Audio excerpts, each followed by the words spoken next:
ನಾವಿಲ್ಲಿ ಒಂದದ್ದು ಯಾಕೆಂದರೆ ನಾವು ಇವತ್ತು ನಿಮಗೆ ಒಂದು ಕಾಯಿಯನ್ನು ತೋರಿಸಲಿಕ್ಕಿದ್ದೇವೆ. ಅದಕ್ಕೆ ಜವಳಿಕಾಯಿ ಅಂತ ಹೇಳ್ತಾರೆ.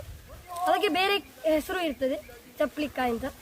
ಸೊ ನಾವು ಅದನ್ನು ಇವತ್ತು ತೋರಿಸಲಿಕ್ಕಿದ್ದೇವೆ. ಮತ್ತು ಗೊತ್ತಿದ್ರೆ ಕಮೆಂಟ್ ಮಾಡಿ.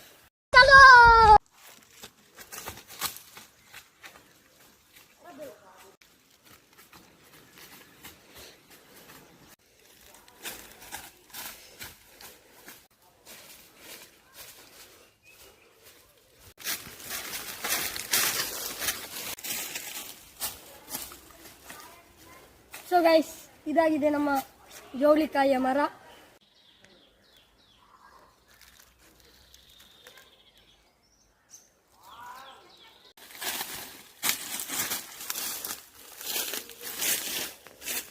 ನೋಡಿ ಗೈಸ್, ಇದು ನಮ್ಮ ಜವಳಿಕಾಯಿ. ಇದನ್ನು ನಾವು ಕೆಂಪಾಗಿರೋದನ್ನು ತಿನ್ನಬೇಕು. ಆದರೆ ಇದರಲ್ಲಿ ನಾವು ತಿನ್ನಬೇಕಾದ್ರೆ ತೊಳೆದು ತಿನ್ನಬೇಕು. ಸೊ ತೊಳೆದು ತಿನ್ನಿ.